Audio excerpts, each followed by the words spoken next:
Okay, good day.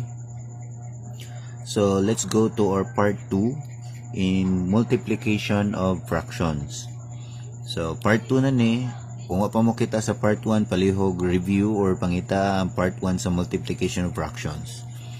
Okay, so nagyapon tayo steps, the same steps na sa part 1, but this time lahi na siya kalainan. So let's start now. Una, 1/2 times 1 and 1/2. Okay, ang first step na to is check if all fractions ba or not all fractions. Sa kung gingon sa part 1 nga video, makamultiply lang ta kung walay whole number. Pero kani nga situation, kani siya whole number man eh. Ang tawag niya kay mixed fraction. Kay naa siya whole number ug napoy fraction, meaning kani nga pares sa factors, not all fractions ni, so not all. Ngano not all? Kay kani fraction ni kana whole number. Okay, so ang buhaton nato kinalan himuon nato or i-change nato nga all fractions siya, meaning katong dili fraction himo natong improper. Okay, so, buhatan na to, kopyahan sa taning fraction daan, 1/2. Kung siya problema, kay fraction naman siya daan. Then times, kani atong problema. Kinala mahimo na siyang fraction. Yan na may whole number. So, sa enrigi kayo, hinundumi lang, kopyahan na to una ang denominator. Okay, kaya ang denominator wala siya, di siya mausab. Kung sa denominator 3, mo sa denominator gyapon. Ang atong problema, kaning si 1 nga naskilid or ang whole number mawa. So, ingani na itong baton. I-times na tani, kanina sa ubos, i-times na to sa whole number. 2 times 1 is 2. Then, ang answer na to, so 2 times 1 is 2 man, i-plus na to sa ibabaw or sa numerator. So, 2 times 1 is 2, plus 1 is 3. Ug mo na itong bagong numeratoron. Nawa na si whole number. Nahimo siyang improper fraction. Pero balag improper pa na, fraction ra gihapon. Okay?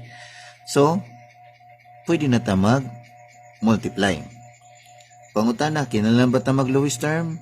Ang rason nga nung di ta moagi diri kay mga lowest term na ni sila. So, di ta moagi ani, di ta moagi ng cancellation. Muditso ta sa aning step, multiply numerator. Numerator 1 times 3 is 3. Then, multiply also the denominator. 2 times 2 is 4. So, atong i-check, proper ba ni? Gamay ang babaw, dako ang ubos, meaning, this is already proper. O kay kung proper na, muna na yung answer. Okay, ato itong sumay ng sunod. 2 and 1/3 times 2/3. Okay, so klaro kayo nga not all fractions pod kay na may whole number. So, atong buhaton, kopyahan sa tanidaan ang usa para di ta makalimot 2, di ba, times 2/3 na. Kani itong problema. So, di ba ningon ko ang denominator sa kaning mixed number or mixed factor, pirmi na siya daan, di na siya mausab, kopyahan na to daan. So, ato rin i-times ang 3 times 2 is 6 plus 1, 7. Okay, so, nahimo siyang improper, kay mas dakong bubo sa ubos, pero ang importante, fraction siya. So, pwede na ta multiply. Di deta kinala mag lowest term kay lowest term na sad ni. So resulta din kaning step. So I multiply na to, 7 times 2 is 14. Dayon 3 times 3 is 9. Okay, this time dili na ni siya proper kay mas dako mang babaw kaysa ubos. Time pa sir.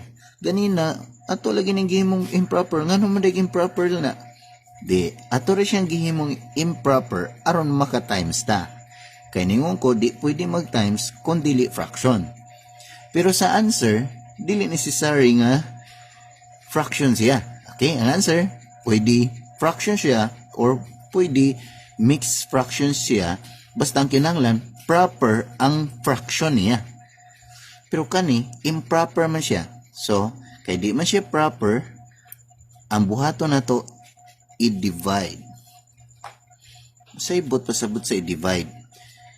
14 over 9 means 14 divided by 9. So ato ra i-divide 14 divided by 9. Now, pila ka 9 ang nasa 14? Naray usa ka 9 sa 14. So, kung usa ra ka 9 sa 14, atong minusan og 9. Aron may buwan na to, pila ang sobra. So, 14 minus 9 is 5. Manatag answer? Wala pa. Ang atong buhaton para di ta maglibog ani unya ighimo sa mixed fraction, kopyahan ni da ng 9 kaya ang denominator di na mausab. Pareha gud ani diri kanina, wala na usab. So automatic ang 9 check na na. So 9. Atong problema kanina lang ug kani. Okay. So ang kanay ibabaw is automatic mo ng whole number. So mo nang kilid. Ang kaning nasa ubos or ang remainder mo na ang gitawag og numerator sa fraction. So meaning numerator na siya, ari na siya sa ibabaw. Na atong tanawon, tabunan sa nato ang whole number. Ang fraction itong gitanawa, ang fraction, proper siya o di? Proper. Meaning, mo na itong answer. Okay. Sige, ato ta sa next. Ato lang paspisan gamay kasi mo taas ang video. So, klaro kay ni nga not all fraction tungod ani ning 2 sa 2 over 6. So, whole number man siya. So, ato ning kopyahon da ng 3 over 5 times, ang 2 times 6 is 12 plus 3 is 15 over 6. Now, di man ni siya mga lowest term. So, mag-lowest term ta. Atong pangitan ng GCF. Si 3, akong ipares ni 6. Ma-dividing duha og 3. May muning 1, may muning 2. While si 5 ug si 15, ma-divide sila og 5. Mahimuning 1, mahimuning 3. So, kung adto ko sa cancellation, kopyahan ko ni ko sub si 3 over 5 times 15 over 6. Si 3 ug si 6 makancel. Si 3 mahimong 1. Si 6 mahimong 2. Sa 5 ug sa 15 makancel. Si 5 mahimong 1. Si 15 mahimong 3. Lowest term na kanang 3 ug 2 di na ma-lowest term, di na makuha na to GCF. So, ato nang i-multiply. 1 times 3 is 3. 1 times 2 is 2. Is this proper or not? Dili. Kaya mas dako mababaw kaysa ubos. So, ato rang i-divide. 3 divided by 2. Pila ka 2 ang nasa 3 na usa. So, atong kuhaan para may buwan itong pila sobra. Ang sobra kay usa. So, ningon ko, kopyahan rin yung denominator. Kani siya ang whole number. So, 1 ang kilid. Mo po ni ang numerator. So, 1 ang babaw. And this is our final answer. Kung na yung mga pangutana, i-comment lang sa ubos.